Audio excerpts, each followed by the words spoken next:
Hello and welcome to Byjus Exam Prep IAS. Before we start with our today's analysis, we have an announcement. Byjus Exam Prep IAS would be conducting a free IAS workshop. What is the agenda? Note making and revision plan to excel in UPSC CSE 2023, and this session will be exclusively on our Byjus Exam Prep application on 24th of December at 6 p.m. This session will be handled by Anubhav Saran sir. So what is that you have to do? Link will be given in the description box. Give the necessary information and you would be able to attend this free IAS workshop exclusively on the Byjus Exam Prep application. Let's get started and look into the first article. The first article says, should the coach close for vacation? Let us try and understand what is this article all about. We have hierarchy of courts in India. At the topmost level, what we have is the Supreme Court, followed by high courts at relevant states, and then what we have is the lower judiciary, which includes district courts, so on and so forth. So what we have is three levels of the judiciary when it comes to the hierarchy of courts in India. These courts work for a consecutive number of days and they also take a break. This break that they take for consecutive number of days is what is called as court vacation. Let me elaborate this further. We have the Supreme Court of India, which has its calendar. So Supreme Court of India takes what is called as the summer vacations. So it does not work for about 1 month. It starts at the end of May and then it restarts working only in the month of July. So the leave that it takes, the vacation that it takes is what is called as court vacation. Similarly, we also have respective high courts as well. They also take vacations, and at the same time we also have the lower courts as well. They also take vacations. So these vacations are summer vacations. Then you also have winter vacations as well. Currently the judiciary has taken leave or the vacation which is called as the winter vacation. In this particular backdrop, how many days does the Supreme Court of India work? We have the Supreme Court of India which has worked for about 190 days in the year 2022, and it also varies from state to state as well. Why? That is because high courts have the power to structure their own calendar according to the service rules, so they can work according to their wishes. So we have Delhi High Court which would work for about 232 days, Bombay High Court 229 days, Madras High Court 211 days, and the Calcutta High Court which will be working for about 235 days for the year 2022. So this basically means that the judiciary in the country will take a break. They will not work with full stretch. They will not work with full bench strength. This basically means that they're going to take the vacations and ultimately the court will not work during this period. However, there is an exception as well. What is this exception? This is what is called as the vacation bench. In vacation bench, what exactly happens? The full strength of the respective courts, that is, it can be the Supreme Court or it can be the High Court as well, they do not sit in full strength. Let's say, for example, apart from the vacancies, let's say we have about 20 High Court judges in one of the High Courts. These 20 people do not sit in the High Court, but instead there will be 2 to 3 people who will be sitting, which is called as the vacation bench. Similarly, in Supreme Court as well, you will have 2 to 3 judges or 4 to 5 judges who will sit, which is called as the vacation bench. This vacation bench will primarily look at some of the important issues that may arise. Let's say, for example, if it is to do with bail application or eviction or any important matters which have to be heard immediately, such will be heard during this period. So remember, what we have is summer vacations, then what we have is winter vacations, which the Supreme Court, the High Courts, the lower judiciary take up. That is what is called as the court vacations. What is the origin of the court vacations? What we have to look at is the colonial times. What happens in colonial times? We were ruled by the British. These were the people, that is the judges who were appointed, were mostly English as well. So these people did not like the tropical climate. So what did they do? In order to escape the tropical climate, very hot summers, they had to take a break. From these hot summers, they went back to their hometown, which is United Kingdom, and this break that they took during summers is what is the origin. And at the same time, the winter break was also taken because this overlaps with the Christmas season. So they took the winter break. That is because this was the time where Christmas was celebrated in United Kingdom. So summer break because it was too hot, and winter break because it was time of Christmas. So this also has colonial imprint as well. Now the question is, there have been a friction between the legislative, executive and the judiciary. What is the executive saying? The executive of late is saying that the judiciary has been taking a lot of vacations. This is not right. Why? Because justice delayed is justice denied. If the Supreme Court and the High Court and the judiciary in the country take a lot of leaves, the litigants will be the major sufferers. They will not be able to get the justice. It is in this particular backdrop there is a friction between the executive as well as the judiciary. So this article here is primarily speaking about whether we should have the continuation of these vacations. If not, what are the alternatives? What have been the various recommendations that have been given by the Law Commission in the past? When we look at the viewpoints of Indu Malhotra, Indu Malhotra happened to be the former Justice of the Supreme Court of India. What does she go about saying? She says India has the most overburdened judiciary. If we don't have vacations, judges will break down. Judges require vacations for rest. The time during vacation is also utilized for writing judgments because judges are left with little time to do this when the courts are working. On working days from Monday to Friday, there is huge workload. The Supreme Court has a minimum of 50 to 75 matters every day. Judges cannot discharge justice without having to read the papers to pass appropriate orders. Why do the justices, that is the judges of the Supreme Court or the High Court, require leave? That is because when you look at how the judges work, it is very intellectually tiring. Why? Because in a day, they have to hear to the lot number of cases. So from coming in the morning, they hear the cases. These cases will also have to be heard, and they also have to pass the judgments as well. Writing a judgment is not an easy affair. What do they have to do? They have to listen to both the advocates, the parties. Then they have to understand what exactly is the root cause of this particular issue, look at various precedents from the past, and if need so be, if there are conflicting judgments given by the High Court, these will also have to be read by the Supreme Court judges. To give you an example, let's say we have the religious laws in the country. We have Odisha High Court which had given one judgment. We also have the Madhya Pradesh High Court which looked into another judgment when it comes to the conversion process. So what they had given is a conflicting judgment. So the Supreme Court, being the final interpreter of the law, had to look at conflicting judgments and ultimately has to come to a conclusion. So if the Supreme Court has to do this, what should it do? It should hear, it should also read, it should also do a lot of research and development. It should also look at various jurisprudence as well. What is this jurisprudence? Let's say, for example, how has the United States of America's constitutional court interpreted this particular issue? How has South Africa's constitution given this particular principle? What has United Kingdom courts interpreted this particular law? So you have various provisions, various jurisprudence that these Supreme Court judges will have to study. This is time consuming. This is also intellectually tiring as well. So when it comes to the vacations, what exactly happens?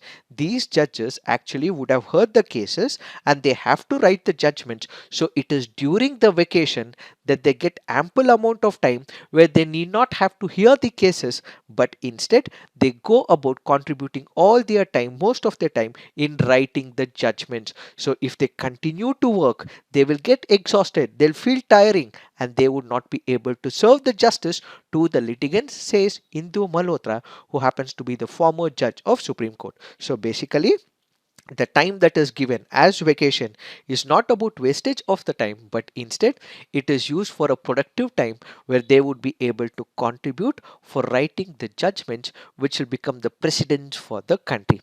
So since the Supreme Court is the final interpreter of the law, whatever cases that the Supreme Court has to hear, it will hear, and during this particular period they will put out their judgments. Added to it, when you look at how the Supreme Court works, what you have is number of judgments that they have to give. So they have to write judgments as well. So in the morning when they appear, what do? Even before they hear all these cases, they also give notes as well. These notes or the dictations that they make is given to the clerks in their offices. So what they do is recite this particular judgment. Once the clerk types it out and he also writes it or even types it out, what exactly happens? This statement is taken out. It is reread by this particular judge if there is any error. If there is any error, this will again be rectified as well and added to it. The same copy will also be shared among the colleagues as well who are part of that particular judgment, and ultimately they will also see if this is towards the justice. So it is a time consuming process. Once again, on one side they have to interact with their clerks, they have to reread it if the judgment is right, if there are any errors, so on and so forth, and ultimately discuss with their colleagues. This once again is a time consuming process. So where will the judges get their time? Such is the burnout in the Supreme Court as well as in the High Court, that they have too many cases that they have to hear is the point of articulation. If you look at this example, Australia's Supreme Court, for instance, has only 97 working days when oral arguments are adduced. India has around 190 to 195 working days. So they are constantly listening to the arguments made by the parties. So where do they get the time to make the judgment writing is the first point. If you compare holidays, Singapore Supreme Court has 145 holidays, UK Supreme Court has about 180 holidays, and Canada's has about 120. Our Supreme Court hears around 60 to 65 cases on miscellaneous days, which are Mondays and Fridays. Judges must dictate orders, write judgments, which involve a certain degree of reflection, says one of the advocate who was part of this interview. So this basically means in order to expect some efficiency, in order to expect justice being served to the countrymen, what they require is time, and that is why they are taking a time. If they continue to work continuously, this will create a burnout for these judges, is what is this article speaking about. Further, Indu Malhotra ji as well as the advocate who are part of this interview further go on to say it is not only the responsibility of the Supreme Court or the judiciary in India to remove this pendency of the cases. Equal responsibility is also laid on the legislature as well as the executive as well. Let's go back to the year 1987. The Law Commission back then had suggested that there should be 50 judges for 10 lakh citizens instead of 10 judges available back then. Do we have 50 Supreme Court judges right now? No. Ideally, they should have increased. We require infrastructural support, we require technological support, we require more vacancies if they are present, had to be ideally filled in as well. Even if the numbers are recommended, it is yet not fulfilled by the executive. So the onus and the responsibility to remove this pendency of cases is not just on the judiciary, but equal responsibility also goes on the executive, says this article. In fact, there have been number of recommendations that have been made in the past. What are these recommendations with respect to the court vacations? In 2000, the Justice Malimat Committee, set up to recommend reforms in the criminal justice system, suggested that the period of vacation should be reduced by 21 days, keeping in mind the long pendency of the cases. So what should ideally be done? Yes, they require some time. They also require time to do legal research and also come up with judgment writing as well. So as of now, the number of days that they're taking vacation, this has to be reduced. If they're taking vacation for let's say 100 days, this has to be reduced by about 30 days. Let them take the vacation for all the legal research, so on and so forth. But then this days, the number of days that they are taking should be ideally reduced, says Justice Malimat Committee.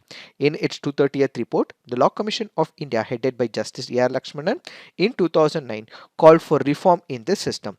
Considering the staggering arrears, vacations in the higher ed judiciary must be curtailed by at least 10 to 15 days, and the court working hours should be extended by at least half an hour, said the Law Commission of India. So what is the way forward? As these committees have recommended, what we can actually go ahead is reducing the number of vacation days that they are taking. If currently it is about 100, this can be reduced to about 70, so on and so forth. So these vacation leaves that they take can be comparatively reduced, and at the same time, even during these vacations, what we can create is a vacation bench, and this vacation bench should be on a rotational basis as well. Or or what we can do is, for a particular period we can have these many judges who will be there for first few days, the next few judges will come up for the next few days. So what we can have is a rotation so that the majority of judges are functioning at a given point of time.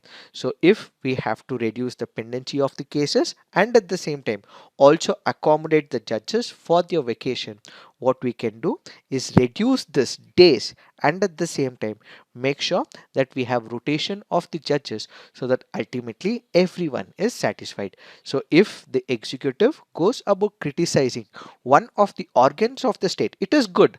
If it is for the positive reformation, it is good as well.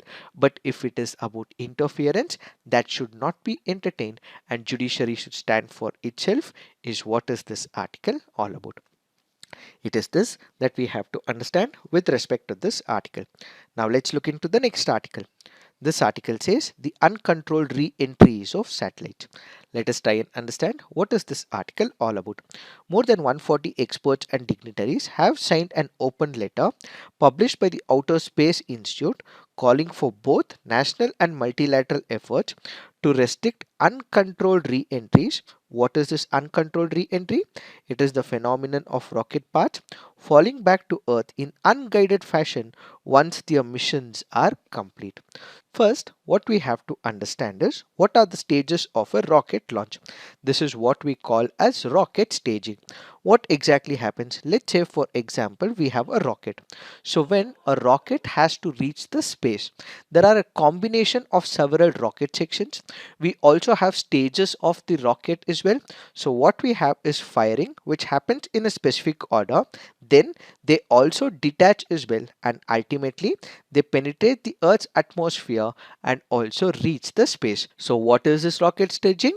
It is a combination of several rocket sections or stages where it starts with firing, then about detachment, penetrating the Earth's atmosphere and ultimately placing that particular satellite in space so it reaches the space. So the operative principle behind rocket stages is that you require a certain amount of thrust to get above the atmosphere, and you further need the acceleration and the speed so that it can stay constantly in that particular orbit. Now if we look into the data, the Soviet Union launched the first artificial satellite in 1957. Today there are more than 6,000 satellites in orbit, most of them in low Earth and geostationary. Placed there is more than 5,000 launches.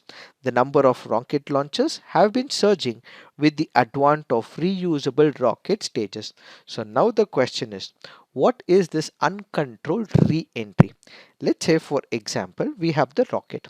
The rocket has penetrated the atmosphere. It has also placed the satellite in its orbit.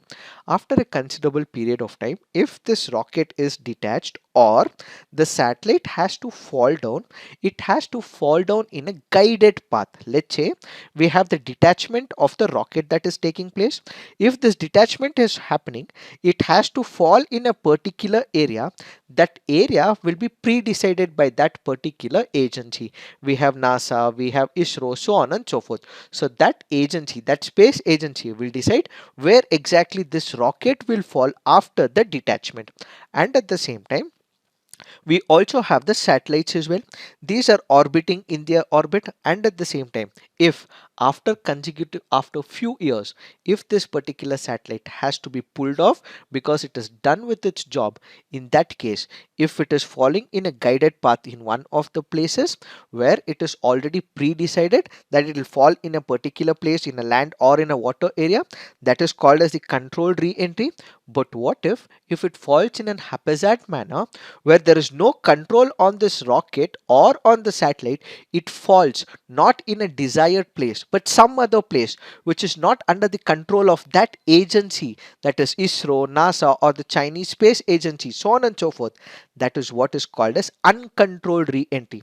So uncontrolled re-entry basically means a part of the rocket or detachment of the rocket or the satellite, after it is done with its completion of the work, if it falls not in a desired place but in a place unknown, that is what is called as uncontrolled re-entry. So depending on the shape angle of descent, air current, characteristics that is happening in the atmosphere, it will fall. But where it will fall, we have no idea. That is what is called as uncontrolled re-entry. Some of the parts, while they enter the atmosphere, they may burn out, but there can be parts which can also fall down as well. So when they fall down without any precision, we do not know where it falls. That is what is called as uncontrolled re-entry. Most of the rocket parts have landed in oceans in the world, primarily because the earth's surface has more water than the land, but there have been ample number of examples where they have fallen on the land as well. Let's take some of the examples. In 2021, China launched the core stage of their new Tiong space station, raising international alarm in the spaceflight community, where 18-ton booster stage made an uncontrolled re-entry over the Indian Ocean. Examples of parts of Russian rocket in 2018, China's Long March 5B rockets in 2020 and 22, striking parts of Indonesia, Peru, India and Ivory Coast among others. There have been parts of SpaceX Falcon 9 that fell down in Indonesia in 2016, included two refrigerator sized fuel tanks as well. If re-entering stages still hold fuel, atmospheric and terrestrial chemical contamination is another risk. Another recent space object at about 9 feet long survived re-entry and was found on a farm in Australia. This basically means once they have this uncontrolled re-entry, this will have a significant impact on the people. For example, if it is fallen in the water, okay, but what if it falls on the land? What if it falls on the people? What if it falls on the property? There have been examples where people have passed away, where the property is up for a toss. In all these cases, people have lost their lives and there have been significant damage to the property as well. In fact, there is a chance someone may also die falling space debris in the next few decades. There have been conservative estimates that casualty risk may also increase global south, and this will be having a significant casualty to the people if this is not addressed, says this article. As of now, the problem with this particular uncontrolled re-entry is we do not have the clear-cut rules and laws either at the national level or at the international level. So what is it this article is suggesting? As of now, we do not have the national laws or the international laws. There are no multilateral efforts as well. So going forward, countries will have to come together and they have to frame the laws, says this article.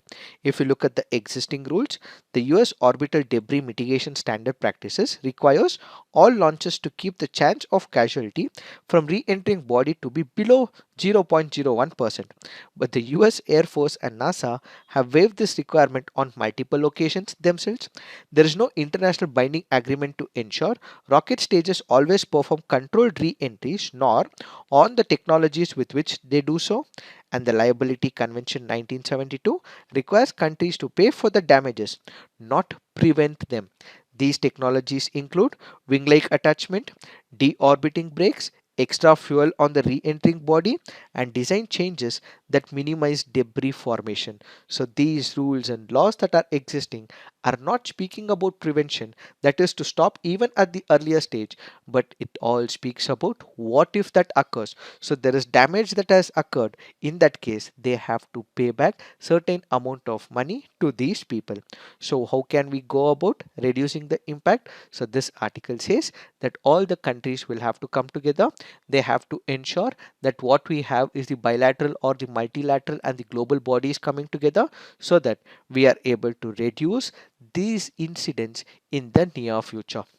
As of now, the rules and the regulations and the law are in the gray area. Ambiguity is increased. So in order to reduce it, the global community have to come together and look for future solutions to prevent the uncontrolled re-entry of satellites or the rockets.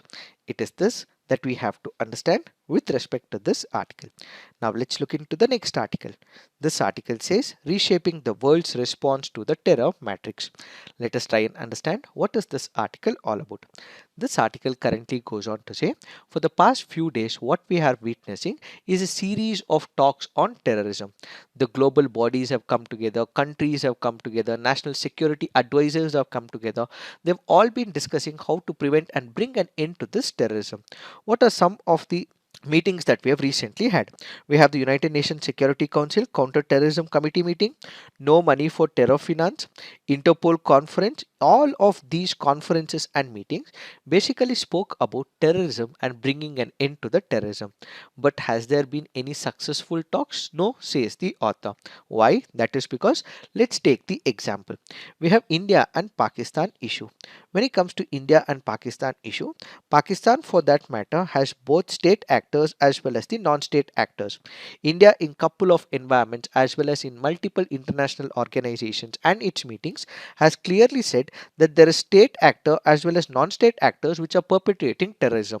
Ideally, Pakistan will have to bring an end to this, but there is no cooperation from Pakistan. So there are similar such attempts that are made by China as well. Let's say we have United States of America, we have India come up together. They have marked some of the international terrorists on the sanctions committee. But what has China done? China has vetoed it as well. So what we have seen significantly is there ideally should have been cooperation, but this cooperation is not working because of the veto powers of China and lack of coordination from Pakistan. So what is that we have to do? We have two important examples that we have seen in the past. One is the September 11, 2001 terror attack in New York. The other happens to be November 26, 2008 attack that we see in Mumbai. So when it comes to the New York attack, what we see is the new age terrorism, and when it comes to the Mumbai attack, what we actually see is a state sponsored terrorism. For each of these terrorisms that we have, what we have to do is come up and reinvent how we are going to focus and bring an end to the terrorism. The author also goes on to say that there have been ample issues and concerns when it comes to the operations of the terrorism. What are these issues? First, the author goes on to say, in Europe and Asia remain in crosshairs of different terrorist groups. Africa and Northwest Asia appear to have become the main hunting ground for the Al Qaeda and the IS terrorists. Linkages among the terrorist groups have, if anything, become strengthened.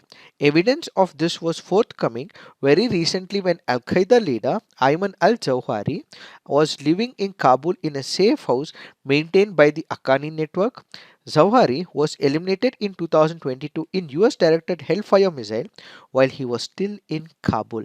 So the first major concern why they are not able to bring an end to the terrorism related issue is because there is constant coordination between different terrorist organizations. On one side, what we have is Taliban, on the other side, what we have is Al Qaeda. So there are cooperation between these terrorist organizations. Because they have much better coordination, we are not able to bring an abrupt end to the terrorism. Then what we have is Al Qaeda's activities in particular are becoming more decentralized, which means Al Qaeda or any other terrorist organization also have affiliates in some other region. Let's say for example, we have Islamic State, ISIS. If this particular terrorist organization IS is planning to come up with one of the terrorist activity, it also has linkages in some other country as well. It also has lone wolf warrior attack as well, and at the same time you also have people who are the sleeper cells, they get activated. So there is another terrorist organization. This terrorist organization Al Qaeda also has a sister groups which are operating in Somalia. They are operating in Sahel region as well, which pledge their allegiance to Al Qaeda, which may be operating in Afghanistan. So there is one main organization. This main organization has couple of sister groups, so it is completely decentralized, and this is the second major concern as to why we are not able to prevent terrorism is the second concern. The third is there are small incidents that portray what could happen in the near future. What exactly is this issue? Let's say, for example, we are constantly looking for greater threats emanating from multiple countries, but there are smaller issues as well. Let's say, for example, we recently had terrorist attack that happened in Coimbatore. We recently had terrorist attack that was kind of happened in Mangaluru in Karnataka. These might be small incidents. It might have been done by a single person, but if you look at the greater magnitude, it is a series of small incidents which will turn into a larger one. So even if it is a smaller one, we have to look at it from a large term perspective and not just stick to this short term issue, even if the gravity and magnitude is comparatively less. Look at it, envision it from a broader canvas. Fourth, very little seems to have been discussed at these meetings on how to deal with the spate of newer terror groups. The fourth concern is we have series of meetings after meetings, but how are you going to fight an ideology? How are you going to fight the radicalization? What are the de-radicalization plans that you have? These are not being discussed in any of these meetings. So if we are able to address all these concerns that are existing, one is about decentralization, the other is about coordination, even taking the small issues far more seriously than it requires, and at the same time, how are we going to de-radicalize them? If we are able to address this, then to a certain extent we would be able to mitigate or bring an end to the terrorism.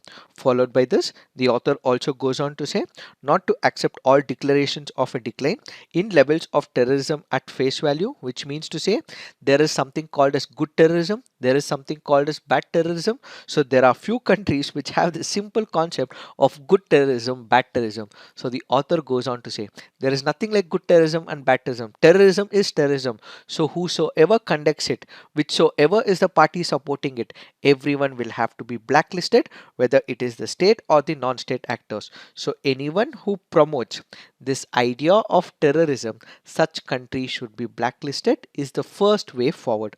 The second is, since we do not have a clear-cut definition of what terrorism is, what we require is a definition of terrorism. So the Comprehensive Convention on International Terrorism, which was one of the ideas propagated by India in the 1990s, the same will have to be re-invoked so that we have a clear-cut definition of what is terrorism. Third, it goes on to say that we have to hone the skills and capabilities on how best to counter new age terrorism in this particular backdrop. If we have any intelligence, if we have any links, if we have any information, the same will have to be shared as well.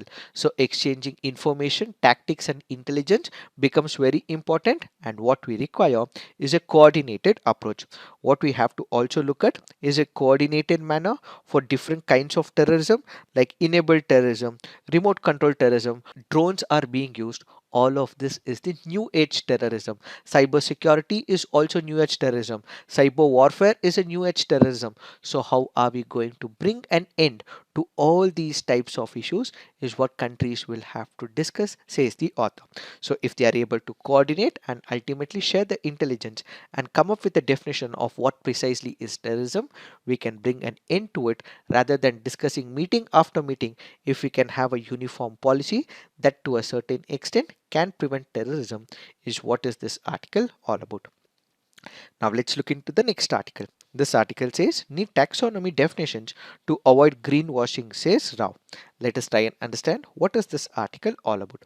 What is this greenwashing? Greenwashing basically is misleading the general public into believing that a particular company or the civic administration or a company is doing more for the environment than they actually are.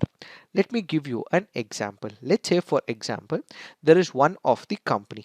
This particular company is manufacturing one of the product. So this company says that this particular product, if it is used, it is eco-friendly. So they are saying that use this particular product because the process is in an environment friendly manner, and if you're using it, it will not have any impact on the environment. Fair and good.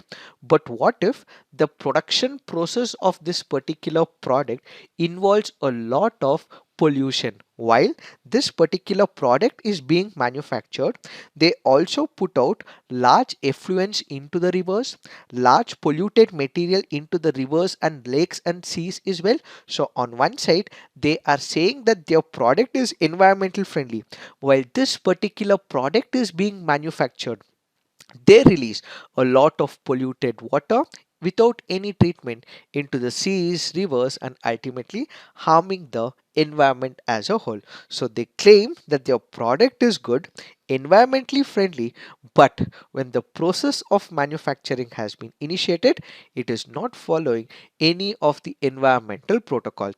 So greenwashing basically means that you have a product or a policy which seems to be environmental friendly, but in reality it has also caused significant damage to the environment. When you look at the origins of greenwashing, the term was coined by environmentalist J. Westwood in 1986. During a 1983 stay in Fiji, he came across notes next to towels in a particular resort. The note asked customers to reuse the towels and help reduce ecological damage to the ocean and the coral reefs.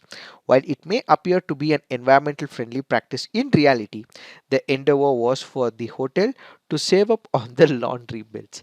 This is the first time when this particular word greenwashing comes up. So green here basically is the color of the environment. So washing is nothing but they're trying to showcase that they're doing something good, but indirectly it is not, is what is called as greenwashing. So the phenomenon is one where they're trying to convince the customers, trying to appease the people that their product is good, but unfortunately in reality it is not. Why is that companies and governments push for greenwashing? That is because most of the people these days also care for the country as well. They also care for the globe as well.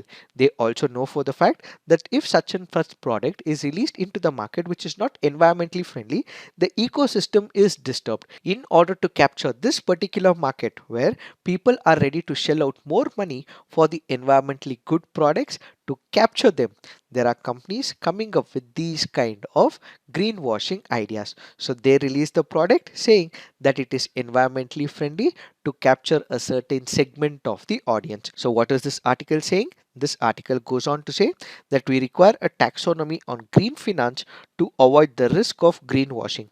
So clear cut definitions. Taxonomy will help lenders better access climate risk in their loan portfolio.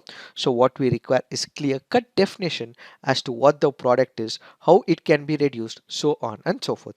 If we have clear cut definitions for that particular product, this to a minimal extent will prevent greenwashing, is what is this article all about. Now let's look into the mains practice questions. As pending case in the Indian judicial system increase, is cutting down on court vacations a solution? Critically examine. Discuss the hazards posed by uncontrolled re-entry of satellites. So please write all your answers on the comment section, peer review, and do give positive feedback to your friends' answers. So this is it for today. Thank you for watching. All the best.